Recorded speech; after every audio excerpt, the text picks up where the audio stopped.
मोदी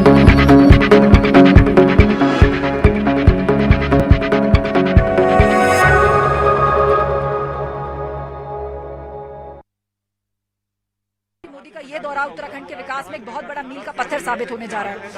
क्योंकि प्रधानमंत्री मोदी उत्तराखंड के इस दौरे से, जो सिर्फ केदारनाथ ही नहीं बल्कि बद्रीनाथ भी, बहुत बड़ी सौगात उत्तराखंड को कनेक्टिविटी के मामले में देने के लिए जा रहे हैं। खासतौर पर जो धार्मिक स्थल हैं उनसे कनेक्टिविटी के नए रूट्स बने, नए साधन बने, और सबसे बड़ा जो प्रोजेक्ट है केबल कार प्रोजेक्ट, मतलब जिसको रोपवे प्रोजेक्ट कहा जा रहा है, उसकी भी आधारशिला आज प्रधानमंत्री मोदी रखने जा रहे हैं कि श्रद्धालुओं के लिए बहुत आसान हो जाएगा केदारनाथ पहुंचना। सिर्फ हेलीपैड, पैदल या फिर घोड़ों पर डिपेंड नहीं रहना पड़ेगा, और खराब मौसम में भी जो केबल कार प्रोजेक्ट है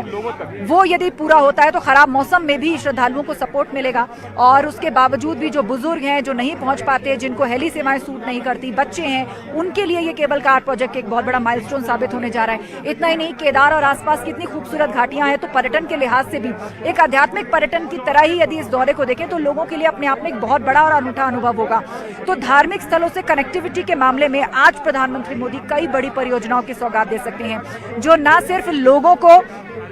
धार्मिक स्थलों तक आसानी से पहुंचाएंगी, बल्कि साथ ही साथ बुनियादी ढांचे को भी एक अलग लेवल पे लेके जाएंगी।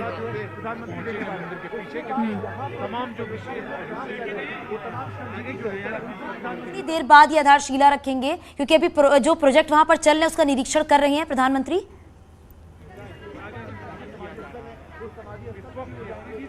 जी बिल्कुल, यहाँ पर चल रहे हैं, उनका फिलहाल वो निरीक्षण कर रहे हैं। बहुत ज्यादा वक्त नहीं लगेगा चांदनी, जब प्रधानमंत्री मोदी आएंगे, और उसके लिए प्रेमाइसिस में एक शिलापट भी लगाया गया है और लाल पर्दे से उसको ढका गया है, उससे भी पर्दा हटाएंगे प्रधानमंत्री मोदी। और उसके बाद वो यहाँ से जो 9:30 बजे का वक्त है, वहाँ 9:30 बजे के वक्त पे केदारनाथ में जितने भी कार्यक्रम है, अभी तक उनका जो तय शेड्यूल है उसके मुताबिक मैं आपको बता रही हूँ, 9:30 बजे तक यहाँ के सभी कार्यक्रम कंप्लीट कर लिए जाएंगे और फिर वो बद्रीनाथ के लिए रवाना हो जाएंगे। वहां पर भी जाकर क्या बड़ी परियोजनाओं का वो शिलान्यास करते हैं, वहाँ की कौन सी महत्वपूर्ण परियोजनाएं हैं, आधारशिला कहाँ रखते हैं, ये देखने वाली बात होगी। लेकिन फिलहाल केदारनाथ में जो उनका कार्यक्रम है वो लगभग अंतिम पड़ाव में है, क्योंकि वो पूजा अर्चना भी कर चुके हैं, वो आसपास मंदिर परिसर का भ्रमण भी कर चुके हैं, पूर्व में जिन प्रोजेक्ट्स का अनावरण हुआ उस साइट को भी देख चुके हैं, और जो प्रोग्रेस फिलहाल प्रोजेक्ट्स में कहां तक पहुंची है उसको वो देख रहे हैं। और उसके बाद फिर वो यहां पर आएंगे और यहां श्रमजीवियों से भी मुलाकात की एक बात सामने आ रही है। आपको याद होगा जब काशी कॉरिडोर बनकर के तैयार हुआ था तो जिन कारीगरों ने और जिन मजदूरों ने मिलकर के बनाया था, उनको सम्मान देने के लिए उन्होंने बाकायदा स्टेज पर उनको बिठाया था, उनके ऊपर पुष्प वर्षा की थी, उनसे बातचीत की थी, उनकी समस्याओं को सुना था, उन्हें सम्मान दिया था। तो यहाँ पर भी आप सोचिए कि इतने कई हजार फीट की ऊंचाई पर डेवलपमेंटल प्रोजेक्ट्स काम करना श्रमिकों के लिए कितनी जोखिम भरी बात है, कितनी मेहनत का काम है। दिन रात एक करके यहाँ के प्रोजेक्ट्स में सभी लगे हुए हैं, तो उसके लिए भी कहा जा रहा है कि श्रमजीवियों के साथ भी एक मुलाकात का कार्यक्रम यहाँ पर हो सकता है। लेकिन फिलहाल वो मुआयना कर रहे हैं उन तमाम प्रोजेक्ट्स का जो यहाँ पर चल रहे हैं, जिसमें सबसे बिल्कुल आस्था, क्योंकि ये हर बार देखा जाता है कि जब भी प्रधानमंत्री नरेंद्र मोदी चाहे काशी कॉरिडोर की बात करे या फिर उज्जैन कॉरिडोर महाकाल की बात करे, तो वो श्रमजीवियों से जरूर मिलते हैं, उनसे बातचीत करते हैं, क्योंकि कितनी मेहनत से वो बनाते हैं उस प्रोजेक्ट को और कितना टाइम लगता है उसको बनाने में। तो ये सारी बातें जो हैं उन्हें कितना अलग करती हैं बाकी सबसे, अगर बात करें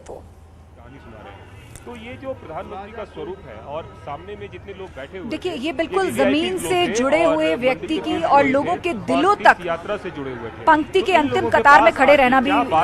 रहने वाला भी जो व्यक्ति है उसके हृदय को छू लेने जैसी बात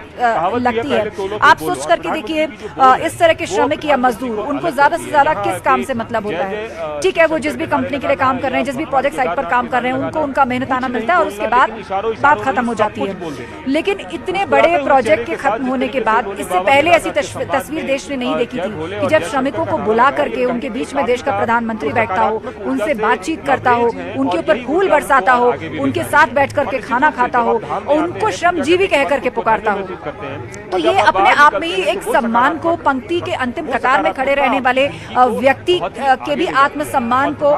उसको भी सर ऊंचा करके जीवन में आगे निकलने का एक आत्मविश्वास उसके अंदर भरती है। और ऐसा कार्य जब खुद देश का प्रधानमंत्री कर रहा हो, तो आप सोच सकते हैं कि हृदय को छू लेना और लोगों के दिल तक पहुंच जाना फिर कोई बड़ी बात नहीं होती है। तो केदारनाथ के लिए भी कहा जाता है, आप सोचिए यहाँ तक पहुंचना ही दुर्गम रास्तों से होकर कितना कठिन है, कितना मुश्किल है। यहाँ पर भी जो धर्मशालाएं और रुकने की जगह बनाई गई है, अचानक पता लगता है कि कल शायद चाय मिलना मुश्किल हो जाए क्योंकि फलानी चीज की सप्लाई खत्म हो गई है, वो नीचे से ऊपर नहीं आ पाई है, मौसम खराब था। तो ऐसी परिस्थितियों में आप सोचिए यहाँ पर भवनों का निर्माण हो रहा है, यहाँ पर सड़कें बनाई जा रही हैं, यहाँ पर लोगों के स्नान की व्यवस्था के लिए सीढ़ियां बनाई जा रही हैं, यहाँ रास्ते बनाए जा रहे हैं, मंदिर को नया रूप दिया जा रहा है, उसके परिसर में काम किया जा रहा है। तो ये सब कौन कर रहा है? दिन रात जुट के वो कारीगर ही कर रहे हैं, वो श्रमजीवी ही कर रहे हैं। और वो श्रमजीवी आप सोचिए इतने कई हजार फीट की ऊंचाई पर, जहां पर एक समय के बाद ऑक्सीजन लेवल भी कम होने लगता है, ऑक्सीजन का कम होना वो और भी अपने आस्था, आप में एक बहुत बड़ी बिल्कुल चुनौती आस्था भी होता आप ये भी तो बता दिन रही थी कि रात वहां पत्थरों पर को उठाकर उनको -3 तराश डिग्री कर है, यहाँ के एक-एक वाकई प्रोजेक्ट को कितनी पूरा करना। चुनौतियां रहती होंगी उन श्रमजीवियों